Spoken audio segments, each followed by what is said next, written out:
Hello, good evening. सब 6 बजे as promised super Saturday आप लोगों के साथ होगा।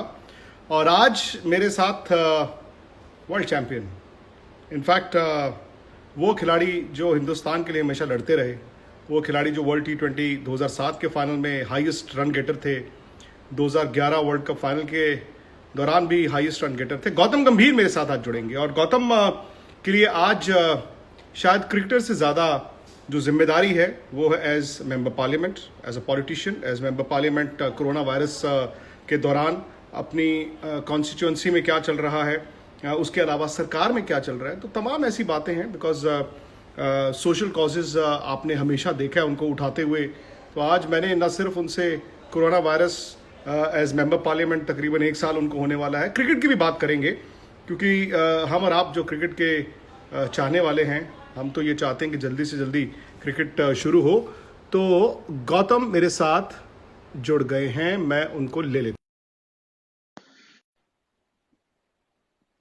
हूं। I'm just waiting, Gautam accept करें। मैंने उनको रिक्वेस्ट भेज दिया है एंड देयर ही इज। भाजी क्या हाल है? हाय गौतम, आप बताओ क्या चल रहा है? ठीक हो? सब ठीक, आप बताओ। घर में? घर में। बड़ा मुश्किल वक्त आ गया हम सबके लिए वैसे। हाँ, बहुत मुश्किल। इनफैक्ट बट एक ही तरीका है इससे जीतने का कि अगर हम सब इकट्ठे मिलके काम करें, बहुत जरूरी है। एग्जैक्टली और मैं वही अभी बात कर रहा था कि आपका तो 1 साल होने वाला है एज मेंबर पार्लियामेंट। शायद आपके लिए ये दिन ज्यादा मुश्किल है बनस्पत बाकी खिलाड़ियों के लिए या क्रिकेटर्स के लिए या स्पोर्ट्समैन के लिए, क्योंकि उनके लिए तो चलिए फिक्र डिफरेंट है, लेकिन आपके लिए शायद दायरा बढ़ जाता है। देखिए, मैंने ना हर पिछले 1 महीने से हर व्यक्ति को यही चीज बोली है कि इस लॉकडाउन को ना पॉजिटिव तरीके से देखना बहुत जरूरी है। अगर आप सिर्फ नेगेटिव तरीके से बात करेंगे, यार मैं घर पे बैठा हूँ, कुछ करने को नहीं है। इनफैक्ट ये टाइम है जब आप एक्चुअली लोग आपसे बात करते हैं कि देश ने आपके लिए क्या किया। आज वक्त है कि आप देश के लिए बहुत कुछ कर सकते हो, और बहुत कुछ कर सकते हैं सही नियत के साथ। जरूरी नहीं है कि बड़े कंट्रीब्यूशन। आज आप अपनी जो देश सेवा की भावना है वो बाहर लेके आ सकते हैं। तो इसको एक पॉजिटिव तरीके से देखिए। आज आपके पास एक ऐसा मौका है कि अगर कोई गरीब आदमी या कोई ऐसा आदमी जो आप रोड पे देखते हैं जिसके पास खाने को नहीं है, उसको खाना भी देते हैं। तो ये एक आपको बहुत अच्छी, आई थिंक, सेल्फ जो एक रियलाइजेशन होती है ना, जो एक मौका मिलता है आपको कि आप देश के लिए कुछ कर सके, ये ऐसा मौका है।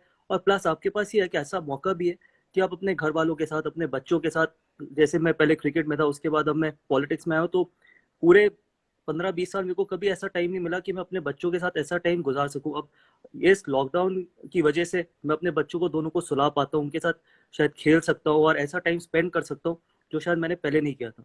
और इसके अलावा आप कल, ऐसी चीजें। हाँ जी। नहीं नहीं, मैं कह रहा हूँ कल तो बेटी का बर्थडे था, बल्कि इनफैक्ट मैं देख रहा था। बहुत बहुत मुबारकबाद। She is thank you. 6 now. She 6, but demand बहुत ज्यादा है, क्योंकि उसकी सबसे पहली डिमांड ये है कि लॉकडाउन खुलने के बाद उसको हैमलेस लेके जाने, उसको 6 गिफ्ट चाहिए, क्योंकि वो 6 साल की है। अच्छा, तो ये प्रॉमिस किया है कि 6 हैमलेस से गिफ्ट चाहिए उसको, H&M से ड्रेसेस चाहिए, बीबा से सूट चाहिए। तो एक बार लॉकडाउन खुलेगा तो उसके बाद लेके जाएंगे। सही बात है। और जो लॉकडाउन की आप बात कर भी रहे थे गौतम, ये तो है कि हर इंसान को अपने आप को री इन्वेंट करना पड़ेगा। कल मेरी हरभजन सिंह से बात हो रही थी और बज्जू ने बड़ी अच्छी एक बात की। अब कुछ लोग शायद इस बात से रिलेट कर पाए, कुछ इस बात से रिलेट नहीं कर पाएंगे। कहते कि दुनिया में मैं देख रहा हूँ, लोग कहते हैं यार इकोनॉमी का ये हो जाएगा, वो हो जाएगा। कहते हैं यार मैं तो दुनिया को ये कहता हूँ, जो अपनी जान बचा लेगा, अपनी हिफाजत खुद कर लेगा, वही उसकी सबसे बड़ी किस्मत है, वही उसकी सबसे बड़ी दौलत भी है। तो उनका भी ये कहना था। कहते मैं जब से ये लॉकडाउन है पाजी, मैं घर से बाहर नहीं निकलता हूँ।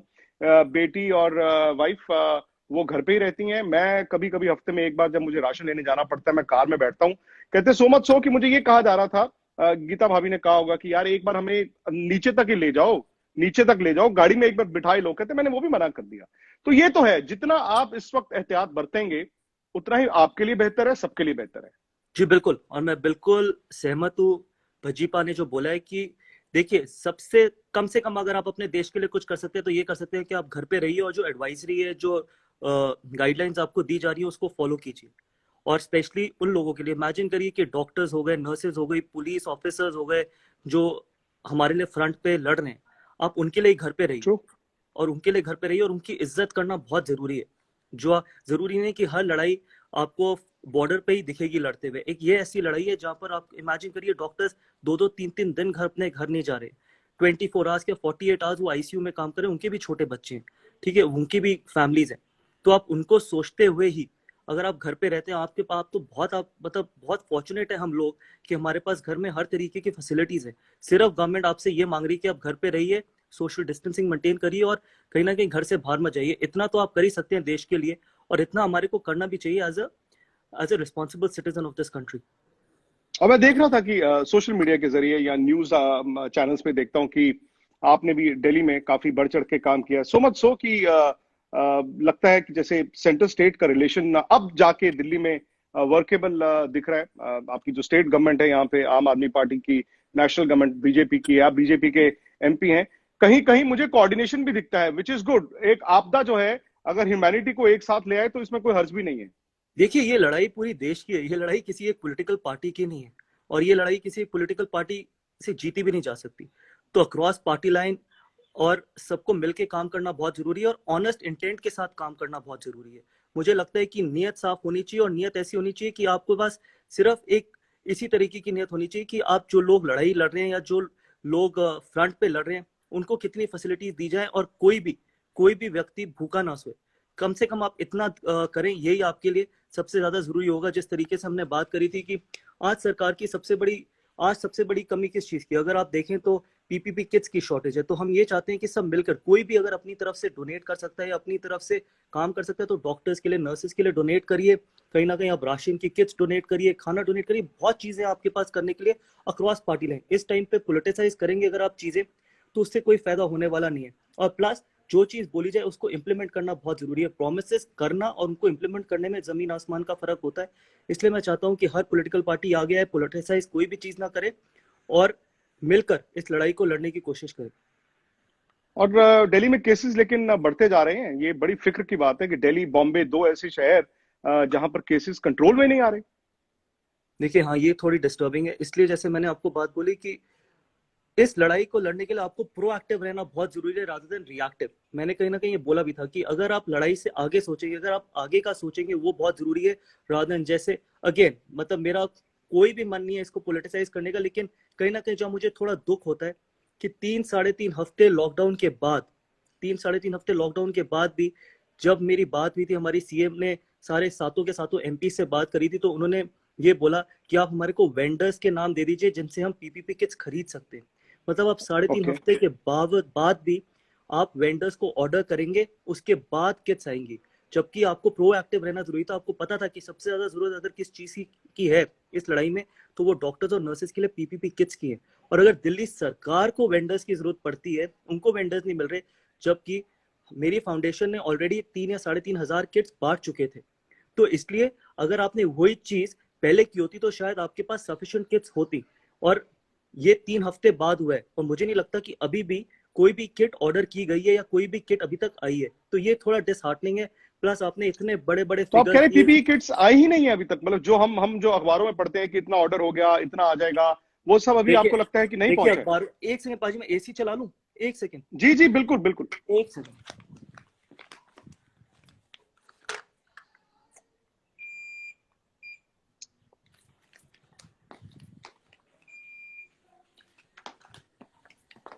गर्मी बढ़ भी गई है वैसे आजकल। हाँ, गर्मी बढ़ गई है।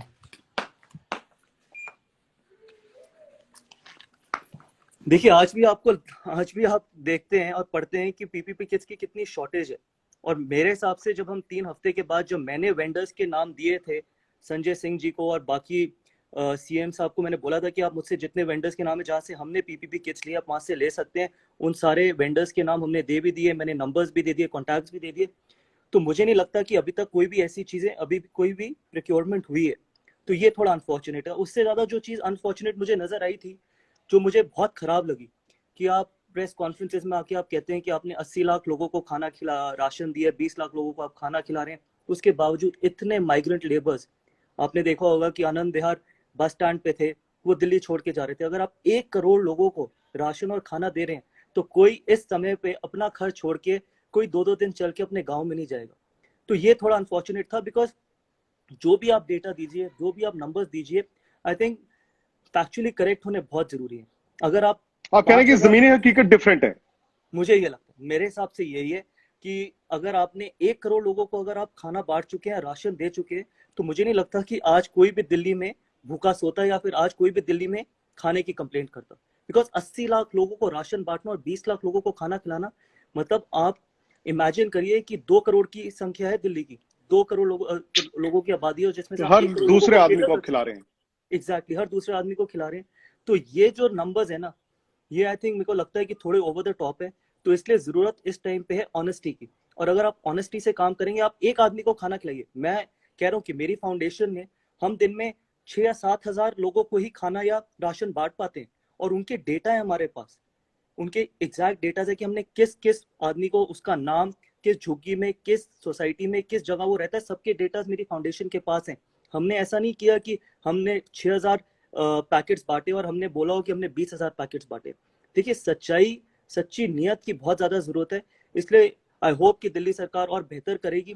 प्लस कल मैंने एक कमेंट सुना था जहां पर सीएम साहब ने यह भी बोला कि डॉक्टर्स जो कोविड नॉन कोविड हॉस्पिटल्स हैं, वहां पर उनको पीपीपी किट्स पहनने के बावजूद जो पॉजिटिव केसेस आ रहे हैं, तो उनको कोई एप्लीकेशन लिखनी पड़ेगी कि वो कैसे।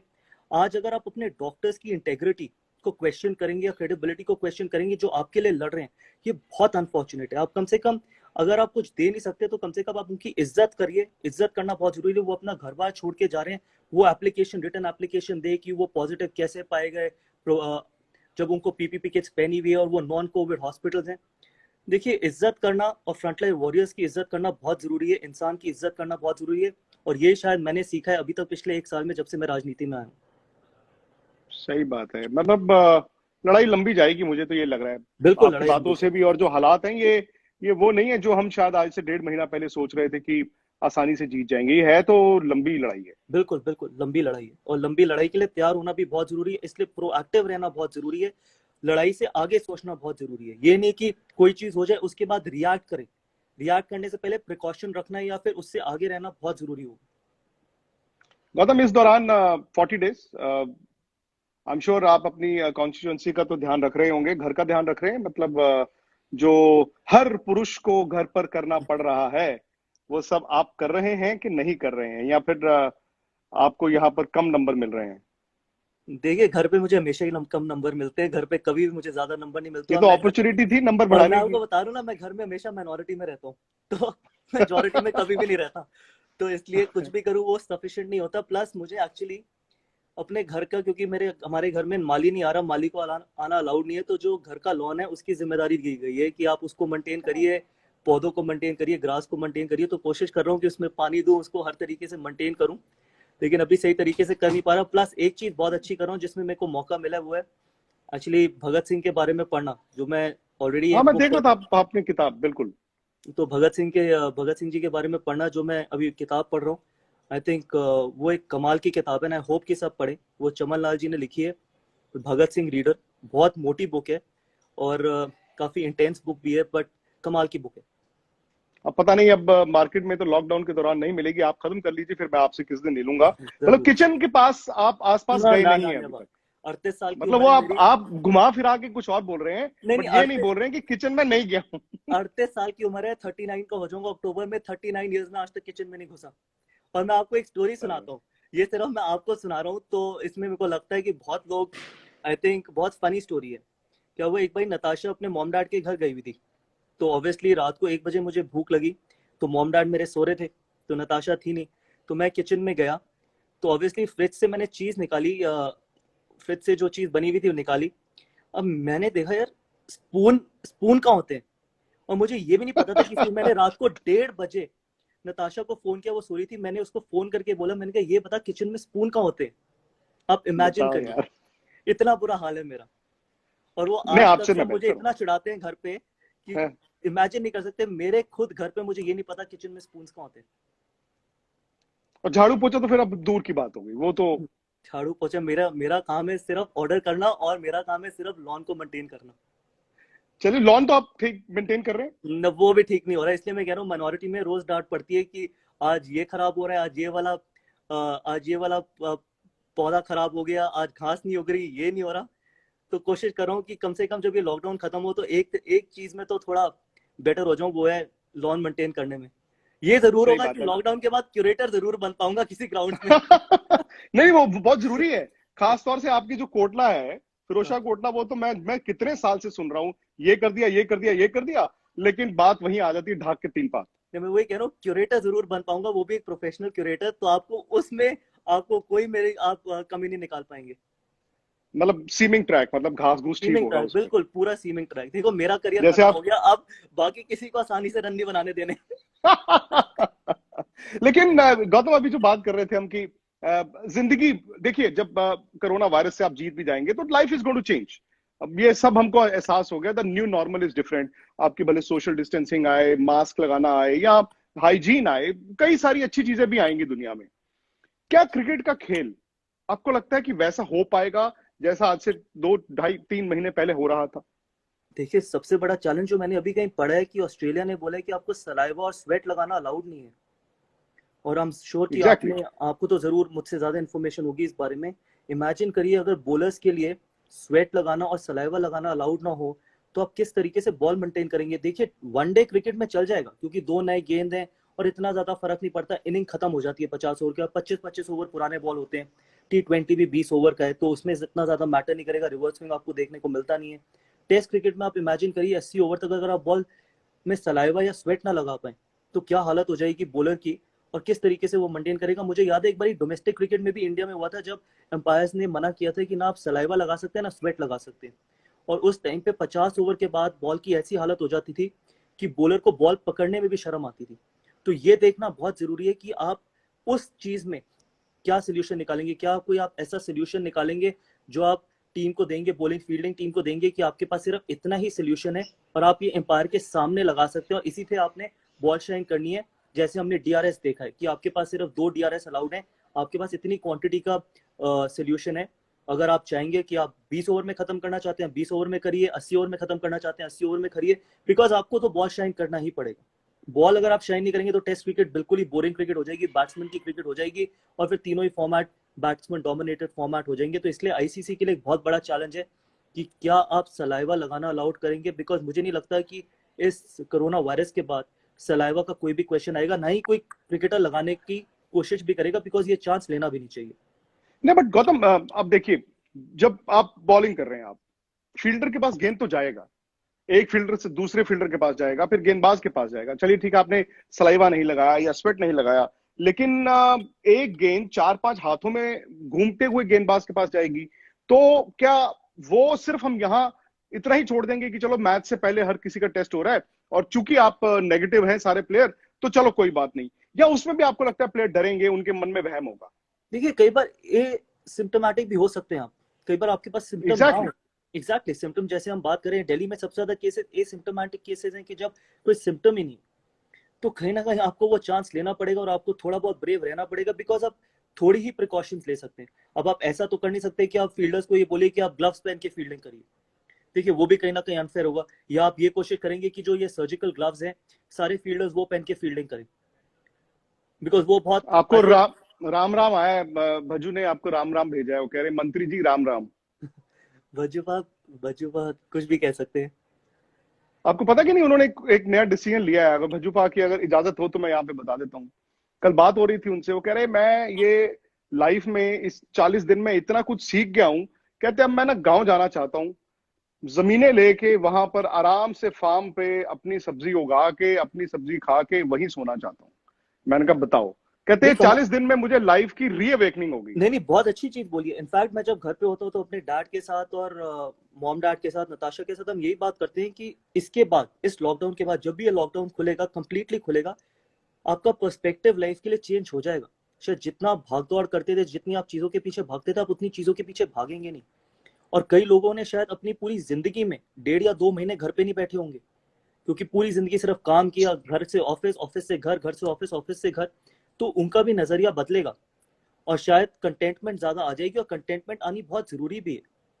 शायद आप हफ्ते में एक दिन, मुझे लगता है कि हफ्ते में एक दिन अगर प्रॉपर लॉकडाउन हो तो शायद आपकी दिल्ली या फिर जिस भी स्टेट में आप रह रहे हैं उसमें भी थोड़ी शांति रहेगी, थोड़ा आप नीट एंड क्लीन रख सकते हैं, पोल्यूशन लेवल्स में भी फर्क पड़ेगा। बट एक चीज जरूर है कि ये इस लॉकडाउन ने आपको बहुत चीजें सिखाई हैं जिंदगी के बारे में, अपने बारे में इंट्रोस्पेक्शन भी लोगों ने करी होगी कि क्या जब लॉकडाउन खुलेगा कि क्या हम इसी तरीके से भागदौड़ करना चाहते हैं, कि हम इतना काम करना चाहते हैं जिस काम की इतनी जरूरत है नहीं, क्योंकि वक्त का कोई भरोसा नहीं। आज ये वायरस आया है, इसके बाद पता नहीं कभी कोई और वायरस आ जाए। तो इसलिए किस तरीके से आप जिंदगी आगे जीना चाहते हैं, इस लॉकडाउन ने आपको जरूर सिखाया होगा। और मुझे लगता है ना सिर्फ आप दिल्ली में या हिंदुस्तान में, मुझे लगता है पूरी दुनिया में ये चीज होनी चाहिए, क्योंकि एक छोटी सी बीमारी, किसने सोचा था एक छोटी सी बीमारी ने पूरी दुनिया बंद की हुई है। आप कह रहे हो दुनिया की इकोनॉमी क्रैश कर जाएगी, आप कह रहे हो कि दुनिया में रोजी रोटी नहीं होगी, तो शायद इंसानियत दुनिया में जागे। ये जो लड़ाइयाँ होती हैं, जो जंगें होती हैं, बॉर्डर पे जाके टेररिज्म होता है, ये सब भी रुक जाए। आपको शायद इस चीज की रियलाइजेशन हो कि भाई जिंदगी से बड़ी कोई चीज नहीं है, और आपके डिफेंस बजट्स हैं, उनकी बजाय आप हेल्थ में लगाओ पैसा, ये भी हो सकता है कल को। एब्सोल्युटली स्पॉट ऑन जो आपने बोला, बिल्कुल। अगर आप इस वायरस से या फिर इस लॉकडाउन से, इस प्रॉब्लम से अगर आप नहीं सीखते तो आप किसी भी चीज से नहीं सीख पाएंगे। ये एक ऐसी प्रॉब्लम है, ये एक ऐसा वायरस है जिसने पूरी दुनिया को स्टैंड स्टिल कर दिया। तो इसके बावजूद अगर आपने नहीं सीखा तो फिर आप, मुझे नहीं लगता कि कोई भी ऐसी चीज है जिससे आप सीख पाएंगे। तो इससे, जैसे आपने बोला, हेल्थ केयर में आप जरूर इन्वेस्ट करने की कोशिश करेंगे। आप अपनी कंट्री, जिस भी कंट्री में आप होंगे, जिस भी स्टेट में होंगे, हेल्थ केयर एक प्रायोरिटी बन जाएगा, हाइजीन एक प्रायोरिटी बन जाएगा। किस तरीके से आपने, चाहे आप एनवायरनमेंट को देखो, एनवायरनमेंट को कंजर्व करना एक प्रायोरिटी बन जाएगा, क्योंकि अल्टीमेटली आप जितना एनवायरनमेंट को यूज करेंगे, जितना आप उसके साथ खिलवाड़ करेंगे, उतना ही आपके लिए खराब होता चला जाएगा। तो मुझे लगता है कि चीजें बहुत बदलेंगी, और पर्सपेक्टिव सिर्फ इंसान का ही नहीं, आई थिंक गवर्नमेंट्स का भी और देश का भी पर्सपेक्टिव बदलेगा। अच्छा, आपको एक और जिम्मेदारी आ गई है। भज्जू लाइव ही हैं, उन्होंने आपको एक जिम्मेदारी दी है। वो कह रहे हैं कि ठीक है, आप लॉन्स में पानी तो दे ही रहे हो, अपनी कॉन्स्टिट्यूंसी का ध्यान रख रहे हो, परिवार का। वो कह रहे हैं कि अपने अमित मिश्रा जी की शादी भी अब करवा दो। देखिए मुझे लगता है कि वायरस से छुटकारा पाना आसान है, मिश्रा जी की शादी कराना ज्यादा मुश्किल है। अब बताइए, एक तो ना आपकी भी नहीं सुनते हो? एक बड़ी फनी स्टोरी थी। एक बारी मैंने ईशांत शर्मा को मैसेज किया, वो वेस्ट इंडीज में था, तो मेरे को शायद डारन सैमी या किसी का नंबर चाहिए था। तो मैंने उसको मैसेज किया, मैंने कहा issue I need a favour. कहता मिश्रा जी की शादी के अलावा कोई भी फेवर मांग लो। तो उस दिन मुझे पता चल गया कि ये चीज आसान नहीं है। बताइए, इसीलिए भज्जू ने भी आप ही को ये रिक्वेस्ट दी है, मतलब वो कह रहे हैं कि ये आप देख लो, भज्जू पा को मैसेज दे दो कि अगर कोई लड़की ढूंढेगा मिश्रा जी के लिए, वो भज्जू पा ही होंगे, और कोई नहीं ढूंढ सकता, और कोई वो तो सुन रहे हैं, वो तो हाँ भी नहीं करेगा। अच्छा, सिर्फ उनकी चॉइस पे ही हाँ ढूंढेंगे, उसी को हाँ करेगा। तो ये भज्जू पा के ऊपर रिस्पॉन्सिबिलिटी है। भज्जू पा वर्ल्ड कप जीत गए, भज्जू पा आईपीएल जीत गए, भज्जू पा सब कुछ तो जीत चुके हैं। अब एक और चीज जीत लो, मिश्रा जी का दिल। बिल्कुल, चीज रह गई है, मिश्रा जी का दिल किसी और से भी जितवा लो, और खुद भी जीतो और जितवाओ भी। बिल्कुल, नहीं, सही बात है। और क्रिकेट का क्या लगता है आपको, आईपीएल होगा इस साल? देखिए, अगर एज अ पॉलिटिशियन आप मुझसे पूछेंगे तो मुझे लगता है, आई थिंक लोगों की जिंदगी बचाना बहुत ज्यादा जरूरी है। लेकिन अगर आप देश का मूड बदलने को देखेंगे, क्योंकि कई आईपीएल सिर्फ जीतने के लिए नहीं होते, कई आईपीएल देश का मूड बदलने के लिए भी होते हैं। तो अगर हो सके तो इससे बेहतर चीज नहीं हो सकती। मुझे पता है कई लोग कहेंगे कि जी आपके लिए आईपीएल ज्यादा इंपॉर्टेंट है, लेकिन ये जो आईपीएल अगर हुआ इस साल, और जो मुझे लगता है कि पर्सनली, ये एज अ पॉलिटिशियन मैं नहीं कह रहा, एज एन इंडियन मैं कह रहा हूँ कि अगर इस साल आईपीएल होता है तो वो हार जीत का आईपीएल नहीं है। किसी फ्रैंचाइज को उसको हार जीत के तरीके से नहीं देखना चाहिए। स्पिरिट ऑफ इंडिया, देश का माहौल, एग्जैक्टली देश का माहौल बदलने के लिए देखना चाहिए। क्योंकि घर पे बैठे बैठे, चाहे वो इकोनॉमी को लेके हो, चाहे आप घर पे बैठे हो, चाहे सारा देश स्टैंड स्टिल पे चला गया है, सब कुछ रुक गया है, तो कहीं ना कहीं नेगेटिविटी आ जाती है।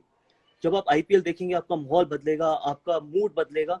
तो ये आईपीएल शायद मेरे हिसाब से पिछले 12 या 13 आईपीएल में से सबसे ज्यादा जरूरी होगा, और सबसे ज्यादा मुझे लगता है इसका महत्व होगा, क्योंकि ये पूरे देश का माहौल बदलेगा। चाहे क्लोज डोज हो, चाहे सिर्फ इंडियन, अच्छा पॉइंट है आपका, चाहे सिर्फ इंडियन प्लेयर्स के साथ हो, इट डजंट मैटर। कोई भी जीते इस बारी कोई भी जीतेगा, लेकिन जीतेगा देश ही अगर आईपीएल होता है, क्योंकि देश के ये सब है बदलेगा।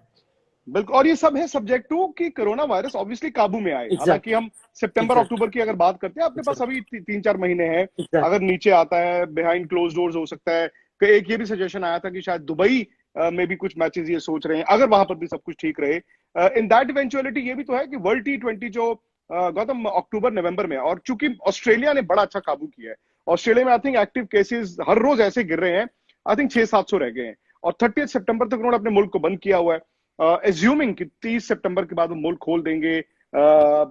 मिड अक्टूबर से जो वर्ल्ड T20 होना था, लोगों को अभी भी लगता है कि अगर आप क्रिकेटर से पूछो कि यार आप 6 महीने क्रिकेट नहीं खेले और फिर सीधा वर्ल्ड T20 खेलने चले जाओ, तो प्लेयर भी कहते हैं नहीं यार, वर्ल्ड T20 आप फरवरी मार्च में ले जाओ, भले उससे पहले आप आईपीएल करा लो, बायलैटरल क्रिकेट करा लो। आपको लगता है is this a better formula कि आप वर्ल्ड T20 को फरवरी मार्च में ले जाओ?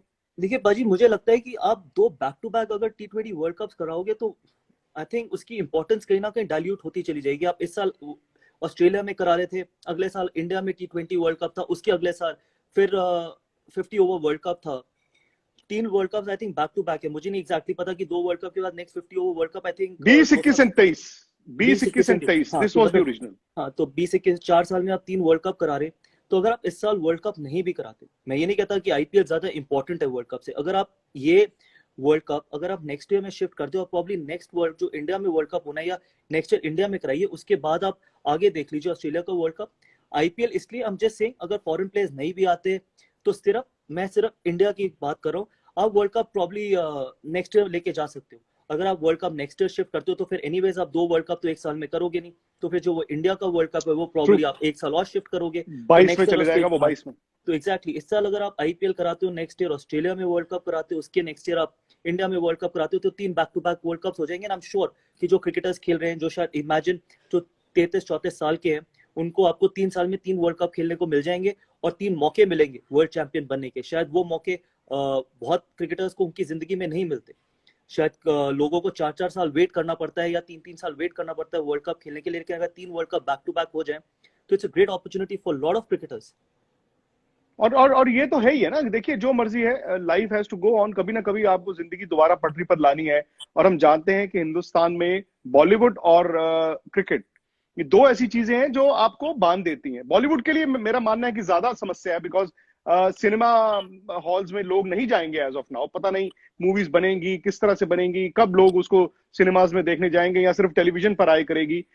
और स्पोर्ट्स भी शायद हमें लगता है इंटरनेशनल स्पोर्ट जो है वो अगले 6-8 महीने या 12 महीने कम से कम बिहाइंड क्लोज डोर्स ही देखने को मिलेगा, टेलीविजन पे ही देखने को मिलेगा।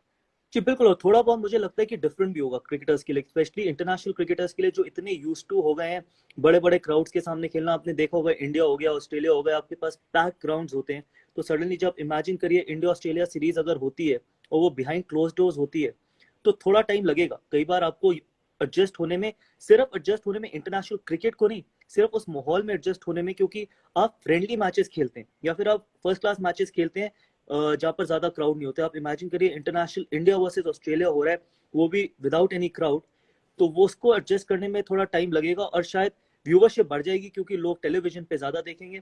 प्लेयर्स के लिए थोड़ा मुश्किल हो सकता है, मैंने कहीं पढ़ा भी था कि शायद नेथन लायन ने बोला कि प्लेयर्स आसानी से एडजस्ट कर जाएंगे, मुझे नहीं लगता इतना आसान होने वाला है। इमेजिन करिए विराट कोहली हो गया या रोहित शर्मा हो गया, आप T20 वर्ल्ड कप खेल रहे हैं बिहाइंड क्लोज डोर्स जहां पर कोई भी क्राउड नहीं है, वर्ल्ड कप फाइनल, क्योंकि माहौल ही आपको अंदर से इंस्पायर भी करते हैं। जब आप वर्ल्ड कप खेलने जाते हैं, जब आप क्राउड को देखते हैं, तो वो जो एक्स्ट्रा किक है या जो वो एक्स्ट्रा हाई मिलती है वो क्राउड से ही मिलती है। और वही जो आपको एक्स्ट्रा अग्रेशन आता है, अपने देश के लिए बेटर करना आता है, जब आप झंडों को, फ्लैग्स को देखते हो, जब आप लोगों के इंडियन जर्सी में देखते हो, जब आप अपना ट्राई कलर देखते हो, तो वो माहौल अगर आपको नहीं मिलेगा तो शायद मुश्किल अपने आप को मोटिवेट करना, लेकिन थोड़ा टाइम लगेगा, मोटिवेट हो जाएंगे लोग, लेकिन उस तरीके से नहीं होंगे जिस तरीके से क्राउड के सामने हुआ करते थे।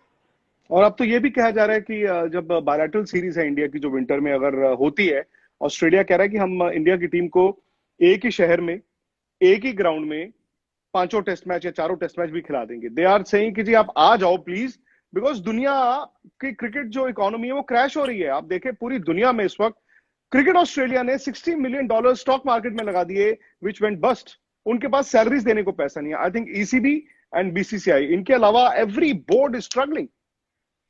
आई थिंक 5 टेस्ट मैचेस एक सिटी में बिहाइंड क्लोज डोर्स। उन्होंने कहा है कि बल्कि हम होटल भी आपको एडिलेड ओवल में जो नया बन रहा है, टीम आपकी उसी में रहे, वहीं से नीचे उतर के प्रैक्टिस कर लो, वहीं से आप 4 या 5 जितने भी टेस्ट मैच है वो खेल लो।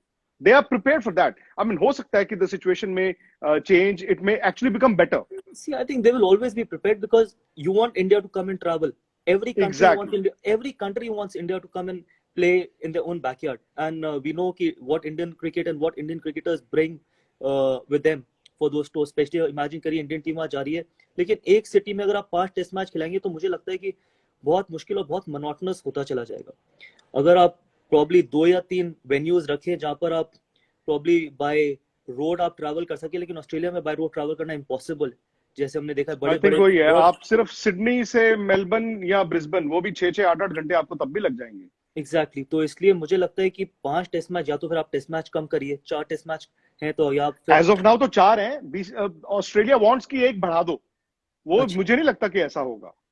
मुझे लगता है कि अगर आप एक ही वेन्यू पे 4 टेस्ट मैच खेलेंगे और वो भी बिहाइंड क्लोज्ड डोर्स, तो शायद इतना ज्यादा एक्साइटिंग नहीं रहने वाला। बिकॉज अगर आप 2 टेस्ट मैच खेलें एक वेन्यू पे, जैसे हमने देखा है दुबई और अबू धाबी में होते हैं टेस्ट सीरीज 2 ही वेन्यू में, और शारजा में भी, तो वो तब भी एक्सेप्टेबल है, लेकिन वहां पर भी आप एक एक टेस्ट मैच अलग अलग वेन्यू में खेलते हैं। तो अगर आप 2 टेस्ट मैच की सीरीज रखें जस्ट बिकॉज कि अगर आप थोड़ा बहुत माहौल चेंज करना चाहें, बिकॉज इंडिया ऑस्ट्रेलिया सीरीज एक बहुत बड़ी सीरीज होती है और हमेशा एक बढ़िया सीरीज होती है, तो मैं पर्सनली इसके फेवर में नहीं हूँ। आप शायद टेस्ट मैच कम कर दीजिए अगर आपने एक ही वेन्यू में खिलाना है, लेकिन 4 या 5 टेस्ट मैच एक वेन्यू में, आई डोंट सी, मतलब players will be excited about possible अगर नहीं आपने है, खेलना पॉसिबल जाना, भी नहीं है। अगर आप खेलना जाना चाहें, अगर आप बीसीसीआई आपको बोलेगी आप जाएं खेलें, तो प्लेयर्स खेलेंगे, लेकिन वो एक्साइटमेंट नहीं रहेगी सेम वेन्यू देख देख के। आप इमेजिन करिए 25 दिन की क्रिकेट एक ही वेन्यू पे, और मैं बिहाइंड तो क्लोज्ड कहता हूँ डोर्स। ऑस्ट्रेलिया को डिसएडवांटेज है अगर वो सिर्फ एडिलेड में ही, अब इंडिया तो चाहेगा एडिलेड में आप खेल लो भाई, India would not want to go to Brisbane, India would not want to go to Melbourne, they would not want to go to Perth, वो कहेंगे एग्जैक्टली खिला दो हमें एडिलेड में। बल्कि ट्रू, तो प्रॉब्ली अगर इंडिया ऑस्ट्रेलिया सीरीज होनी है तो you could even think of playing at a neutral venue, or you could think of playing in a neutral venue जहां पर probably you can play that series in New Zealand, because New Zealand में अगर आप खेलें वो series, क्योंकि New Zealand में भी मैंने सुना है कि लॉकडाउन खत्म हो गया, और अगर न्यूजीलैंड में न्यूजीलैंड ने आप, तो सब कुछ खत्म कर दिया, उन्होंने और उन्होंने आप उड़ा के रख दिया कोरोना वायरस को। और न्यूजीलैंड ही एक ऐसी कंट्री है जहां पर आप बाय रोड ट्रैवल कर सकते हैं। अगर आप देखें हैमिल्टन से अगर आपने ऑकलैंड जाना है, ऑकलैंड से अगर आपने वेलिंगटन या मतलब ऑकलैंड से नेपियर, वेलिंगटन नेपियर, सब एग्जैक्टली, आसपास है। तो यहाँ पर आप 3 टेस्ट मैच खेल सकते हैं जहां पर आप बाय रोड ट्रैवल करें, तो ये बुरा ऑप्शन नहीं होगा rather than playing in Australia. देखिए क्लोज डोर होना है, क्लोज डोर चाहे ऑस्ट्रेलिया में हो या न्यूजीलैंड में हो, क्राउड तो वैसे भी नहीं आने, लेकिन कम से कम डिफरेंट वेन्यू, डिफरेंट हर तरीके से माहौल होगा, और डिफरेंट चैलेंजेस भी होंगे, डिफरेंट विकेट्स भी होंगी, तो वो सीरीज खेलने में ज्यादा मजा आएगा रादर देन एक ही वेन्यू में 4 टेस्ट मैच खेलने के। तो आप न्यूजीलैंड और देख ये सकते हैं एज एन ऑल्टरनेट। सलाइवा और स्वेट नहीं लगेगा तो इंडिया को ज्यादा नुकसान है या ऑस्ट्रेलिया को ज्यादा नुकसान है गेंद पे? देखिए मुझे लगता है कि करंट करंट इंडियन टीम, जो करंट इंडियन टीम है, उसमें इंडियन टीम को ज्यादा इसलिए नुकसान है क्योंकि इंडियन बॉलिंग ऑस्ट्रेलियन बॉलिंग से बेटर है, ये मैं ओ एग्जैक्टली अगर आप देखें Jasprit Bumrah, Mohammed Shami, probably two of the best red ball bowlers right now in the world। लेकिन अगर आप ऑस्ट्रेलिया की तरफ से देखें तो ऑस्ट्रेलिया की तरफ से yes Pat Cummins very good, but Pat Cummins के बाद Mitchell Starc very hot and cold, Hazlewood पता नहीं है स्टेडी क्या स्टेडी करेंगे। स्टेडी, लेकिन current Indian bowling is much better than Australian bowling. तो इसलिए अगर आप सलाइवा नहीं लगाएंगे और अगर आप स्वेट नहीं लगाएंगे तो इंडियन बॉलिंग को, शायद यही आपने 3 या 4 साल पहले मुझसे सवाल पूछा था तो मैं ऑस्ट्रेलिया की बॉलिंग बोलता, उनको ज्यादा नुकसान होगा, लेकिन इस करंट इंडियन बॉलिंग को ज्यादा नुकसान है अगर हम सलाइवा और स्वेट नहीं लगाते तो। आपके मैं शोज देख रहा हूँ, आप स्टार स्पोर्ट्स पे भी शोज कर रहे हैं, और उस दिन आपने एक ट्वीट भी किया, आपने कहा Rohit happy birthday, the best white ball cricketer. मुझे पता था आप डू ये थिंक सवाल ही इज पूछेंगे। Do you think he is actually the best white ball cricketer? He is actually the best white ball cricketer in the world right now. I'm not saying he is the greatest overall. Yes, at the moment he is the best white ball cricketer in the world, and the reason I'll tell you. और ये मैंने पहली बार नहीं बोला, ये मैंने बहुत बार बोला है। एक ही ऐसा खिलाड़ी है जिसने 3 डबल 100 बनाए, एक ऐसा खिलाड़ी है जिसने 5 वर्ल्ड कप 100 बनाए, और एक ही ऐसा खिलाड़ी है जब वो 100 के बाद आउट होता है तो लोग कहते हैं कि इसने डबल 100 मिस किए। सही ये बात। आप क्रिस गेल के साथ भी नहीं बोलते थे, और मुझे नहीं लगता, ठीक है क्रिस गेल भी जब 100 बनाता था तो लोग कहते थे 100 बना दिए अब आउट हो जाएगा। रोहित शर्मा, और प्लस जो फेयर है ऑपोजिशन बॉलर्स में, आप 5 वर्ल्ड कप 100 बना रहे हो, वो भी इंग्लैंड में। लोगों ने 500 अपने करियर में नहीं बनाए, उसने 5 वर्ल्ड कप 100 बनाए। ठीक है, आई कैन से कि ऑपोजिशन चाहे श्रीलंका हो प्रॉब्ली इतनी स्ट्रॉन्ग नहीं है जितनी वो होनी चाहिए थी, बांग्लादेश है, लेकिन look at 100 against south Africa. अगर आप देखें 3 डबल 100 शायद लोग टेस्ट क्रिकेट में नहीं बनाते, और उसने व्हाइट बॉल क्रिकेट में बनाए। तो currently probably he is the greatest, because जिस तरीके का वो फेयर और इम्पैक्ट लेके आता है। मेरे लिए white ball cricket is all about impact. Run बहुत लोग बनाएंगे, शायद Virat Kohli, I can still say Virat Kohli will end up getting much more runs than Rohit Sharma, much more runs. और ये डिबेट हमेशा रहेगी. Virat Kohli probably, yes, I can say one of the greatest right now, but शायद थोड़ा as Rohit को इसलिए because of the kind of impact he has. बहुत मुश्किल है अगर दोनों को कंपेयर करना. विराट कोहली अनबिलीवेबल मतलब his stats says किसी को उसके बारे में बोलने की जरूरत नहीं है, लेकिन सिर्फ इम्पैक्ट के पॉइंट ऑफ व्यू से. और जब आपकी रेपुटेशन ऐसी बन जाए ना कि आपने 100 के बाद जब आप आउट होते हो लोग कहते हैं यार ये डबल 100 मिस हो गया, तो उससे पता चलता है कि लोग आपके बारे में क्या सोचते हैं. इसलिए for me Rohit Sharma is probably the best white ball bowler batsman in the world.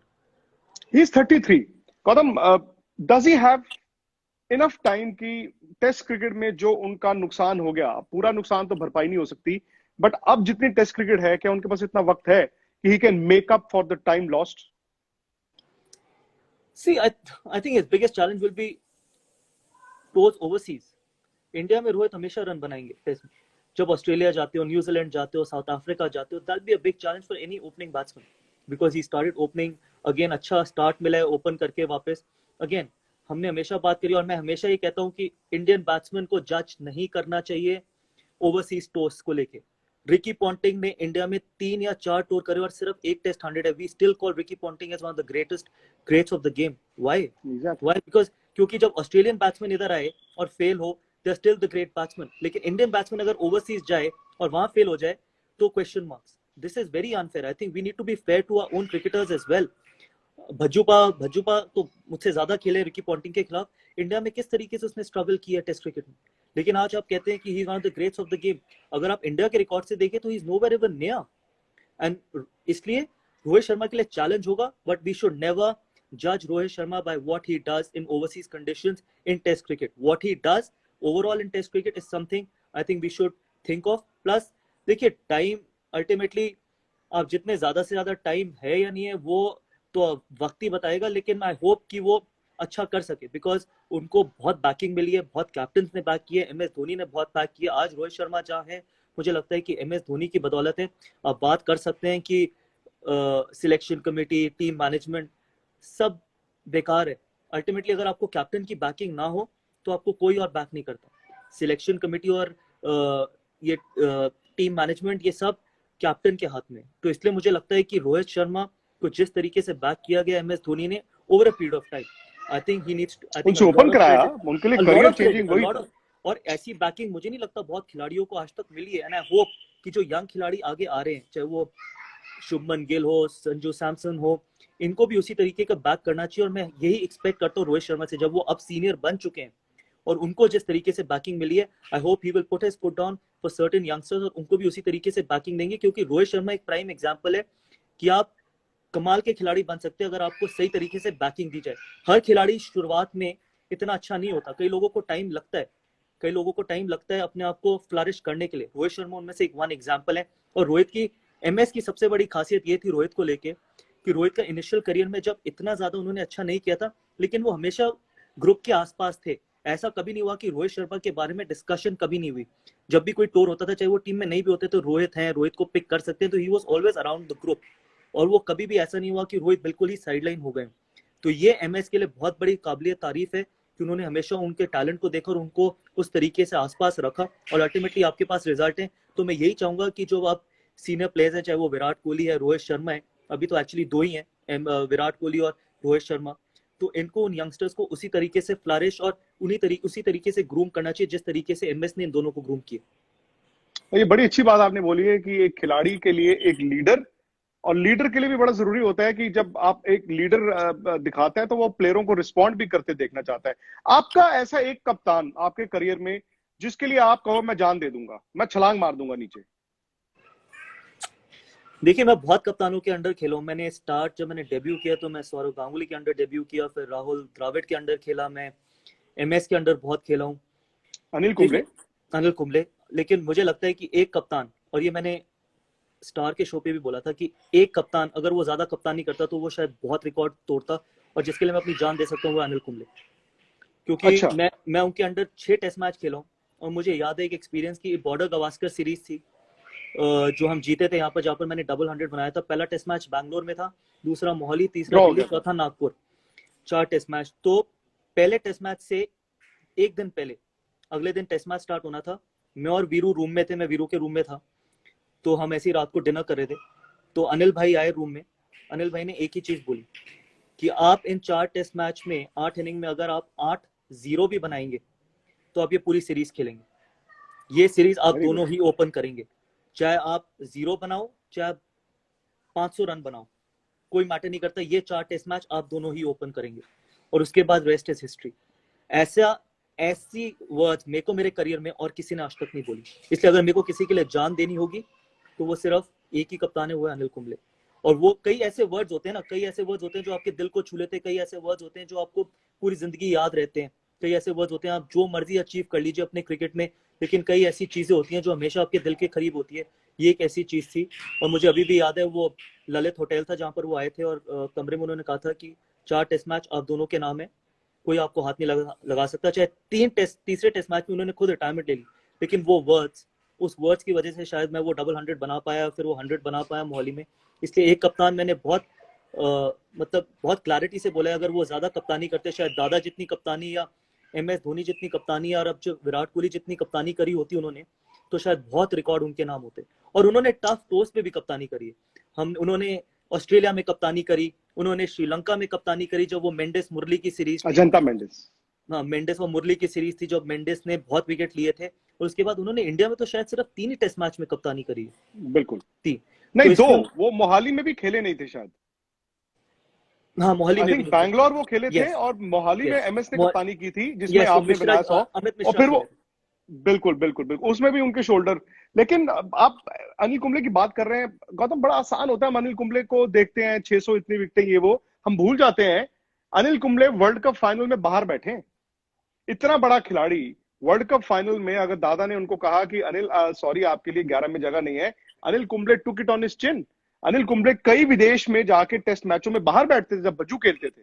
और अनिल कुंबले का कभी कोई इशू नहीं आया। पाजी मैंने पीछे बोला था कि अगर इस देश में कोई बेस्ट रोल मॉडल है किसी यंगस्टर के लिए तो वो अनिल कुंबले। आपको याद होगा वेस्ट इंडीज में जब उनके जॉ फ्रैक्चर हो गया जबड़ा एंटीगा टेस्ट उसके मैच, बावजूद then he got Brian Lara and Carl Hooper out. Oh yes. और अगर आप इमेजिन करिए अगर DRS होता उस टाइम तो अनिल भाई और भज्जू पा कितनी विकेट ले चुके होते। मैंने अगर अनिल भाई ने 600 विकेट लिए और DRS होता ना उनके पूरे करियर में तो वो 900 विकेट पे खत्म करते। भज्जू पा की कितनी है 350 पौने 400 टेस्ट विकेट है। उनके नहीं 400 कुछ है, 417 है शायद, 417 है। वो खुद 600-700 विकेट्स पे खत्म करते अगर DRS होता। तो इमेजिन करिए विदाउट DRS जब फ्रंट फुट पे LBW नहीं हुआ करता था, अनिल भाई ने कितने फ्रंट फुट पे LBW मिस करे होंगे अनगिनत। भज्जूपा ने खुद कि कितने शॉर्ट लेग पे आउट हुए होंगे जो एम्पायर ने नॉट आउट दिए होंगे, और कितने LBW जो आउट होंगे जो नॉट आउट दिए गए होंगे जहां पर DRS नहीं होगा। तो ये दोनों आज जब हम बात करते हैं, एक ने 600 पे खत्म करी, एक ने 400 पे, तो DRS के साथ एक 900 पे खत्म करता, एक 700 पे खत्म करता। तो these two are probably the greatest spinners India ever had. कि हम बात करेंगे कि बाकी लोग कितने बड़े बड़े स्पिनर्स रहे हैं, नहीं। अगर हिंदुस्तान की हिस्ट्री में 2 सबसे बड़े स्पिनर कोई हुए हैं तो वो है अनिल कुंबले और हरभजन सिंह विदाउट DRS। आप इमेजिन करिए आज के जमाने में अगर वो खेल रहे होते और जैसे अब LBW दिए जाते तो इनके स्टार्ट्स कहां पर होते। और प्लस और इन्होंने विदेश में जाके टेस्ट मैच जिताए हैं बतौर स्पिनर्स। इन्होंने विदेश में हेडिंगले में टेस्ट मैच जिताया, डर्बन में आपको टेस्ट मैच जिताया, जहां पर सीमिंग ट्रैक्स पे इन दोनों ने जिताया। मुझे याद है भज्जूपा का एक स्पेल केप टाउन में जहां पर इन्होंने 7 या 8 आउट करे थे सेकंड इनिंग में। मतलब केप टाउन में जाके आपका स्पिनर 7 आउट कर रहा है सेकंड इनिंग में, तो आप इमेजिन करिए जब वहां पर कोई DRS नहीं होता था। रैंक टर्नर्स पे तो हम मुझे नहीं लगता ये कभी रैंक टर्नर्स पे खेले भी हैं। इमेजिन अगर भज्जूपा और अनिल भाई रैंक टर्नर पे खेले होते, जिस तरीके से पीछे हमने 2-3 साल पहले या 4 साल पहले इंडिया में विकेट्स देखी हैं, अगर ऐसी विकेट्स पे खेले होते तो शायद ऑपोजिशन 100 रन भी ना बना पाता। जो क्वालिटी ऑफ ऑपोजिशन अब है, चाहे आप साउथ अफ्रीका को देख लीजिए, चाहे आप श्रीलंका को देख लीजिए, जो क्वालिटी अब है, इन दोनों स्पिनर्स को अगर आप इस तरीके की विकेट्स पे खिलाते तो आई थिंक इंडिया 2-2 ढाई दिन में टेस्ट मैच खत्म कर चुका होता। सही बात है। और मैं उसको golden period of Indian cricket भी मानता हूं। आई थिंक 2002 से लेके जो 2011-12 इंग्लैंड जाने से पहले, या इंग्लैंड दौरे को भी अगर आप इंक्लूड कर ले, शायद वो जो टेस्ट टीम थी, शायद वो golden boys of Indian cricket. अच्छा, मुझे आपने एक बहुत अच्छा आइडिया दे दिया। मुझे पता है कि आपको भी जाना है, नहीं। बहुत छोटा सा है। अगर आप ऑल टाइम इंडिया की टेस्ट 11 चुने, आसान होगा आपके लिए, ज्यादा मुश्किल नहीं होगा। ओपनर आपके 2 कौन से होंगे? सुनील गावस्कर, वीरेंद्र सहवाग। Number 3, Rahul Dravid, 4, Sachin Tendulkar, 5, Virat Kohli, 6, Kapil Dev, 7, MS Dhoni, 8, Harbhajan Singh, 9, Anil Kumble, 10, Zaheer Khan, 11। 11 आप बता दो, मेरे को 11 नाम नहीं समझ आ रहा। अब देखिए, मौजूदा हालात में Bumrah done very well, but Javagal Srinath को कैसे भूल जवागल सकते श्रीनाथ, सॉरी, जवागल श्रीनाथ। आप इमेजिन करिए, जवागल श्रीनाथ, जहीर खान, कपिल पाजी, हैं? Kapil Dev, Harbhajan Singh and Anil Kumble, wow, and कहीं पर भी 100 एब्सोल्युटली, कहीं पर भी मतलब कहीं पर भी आंखें बंद करके मतलब मैं विकेट भी ना देखता। मैं एक्चुअली क्यूरेटर को ये बोलता कि आपने इंडिया में कहीं पर भी जो भी विकेट देनी है आपकी मर्जी। सही बात है। मैं अब देखिए, मैं आपको 11 क्यों चुनवाई, ये मेरे भी तकरीबन क्या मेरे यही है 11। मैंने आपसे 11 इसलिए चुनवाई कि इसमें एक सनी भाई को छोड़ दीजिए, एक कपिल पाजी को छोड़ दीजिए, और टू एन एक्सटेंट आप जवागल श्रीनाथ को छोड़ दीजिए, और विराट क्योंकि मौजूदा है। बाकी सारे आपके जो प्लेयर्स हैं वो 2002 से 11 वाले गोल्डन पीरियड के हिस्सा हैं, बिल्कुल। जिस टीम में आप खेले हैं। एक अच्छा क्वेश्चन ये है, देखिए, आपने ट्रिकी क्वेश्चन ये नहीं पूछा कि कप्तान कौन होते हैं। मैं इसका आंसर दे भी नहीं सकता। नहीं, कप्तान भी चुन लीजिए। नहीं, मुश्किल है मेरे लिए। मेरे लिए कप्तान जी, अनिल भाई। बिकॉज एक चॉइस है आपकी, क्योंकि उन्होंने ज्यादा कप्तानी की नहीं, बट कप्तानी की है, वो आपकी चॉइस है। गौतम, बहुत बहुत शुक्रिया। Thank you. आई होप आप बोर नहीं हुए आज। नहीं, बिल्कुल नहीं, लव्ड इट। आपके साथ नहीं बोर होता मैं कभी भी नहीं। मैंने तो, ये आपका प्यार है, और नहीं, थैंक यू वेरी मच। एक तो परिवार को बेस्ट विशेष, Thank प्लस जो आप काम कर रहे हैं, बिकॉज मैंने रोहित ने ही जो आपको ट्वीट किया, आपके ट्वीट पे जो उन्होंने लिखा, उन्होंने कहा कि thank you very much Gautam भाई फॉर द विशेष, बट आप जो काम कर रहे हैं वो उन्होंने भी बड़ी उसकी सराहना की। अभी जैसे भज्जू पा कह रहे थे, उस दिन मैं यूवी पाजी के साथ कर रहा था, वो भी बहुत तारीफ आपकी कर रहे थे। इनफैक्ट मैंने भज्जूपा का भी ट्वीट देखा था, जब भज्जूपा ने भी बहुत राशन बांटा है। And in fact I think all of us are in it together. और आई एम श्योर कि क्रिकेट ने हमारे को एक चीज तो सिखाई है, ये सिखाया है कि देश के लिए जितना ज्यादा से ज्यादा काम हो सके वो करना बहुत जरूरी है। एंड आई एम श्योर मैं अकेला ही नहीं हूँ, भज्जूपा, यूवी, सब अपनी कैपेसिटी में कोई ना कोई काम कर रहा होगा। शायद ऊपर वाले ने मुझे जरिया दिया है कि मैं लोगों की जिंदगी अभी बदल सकूं, टच कर सकूं, लेकिन आई एम श्योर सभी मिलकर काम कर रहे होंगे, और आई थिंक इस वायरस से हम सब मिलकर ही जीतेंगे। Hello. Hi. I think she. Hello. Say hi. How was your birthday? Nice. Nice. वो तो बेचारी तो कह तो रही है नाइस, बट भगवान की दया से जब सब ठीक ठाक हो तो इनका वक्त इनको वापस चाहिए होगा। I think more than us. बच्चों को अभी अंदाजा नहीं है कि उनका वक्त कब वापस आएगा। बिल्कुल, absolutely. Thank you very much Gautam. Thank you, हालांकि भाई। कुछ लोग बड़े, जिनको हेडलाइंस चाहिए थी, वो बड़े निराश होंगे कि मैंने शाहिद अफरीदी का नाम नहीं लिया इस पूरी चैट में। कोई बात नहीं, चलिए, thank you very much. Thank you पाजी। आप ध्यान रखिए प्लीज अपना। आप भी please give my regards to the entire family and be safe thank you for anything, thank you. If I can do it, any help please. Thank you, बस, thank you. Thank you.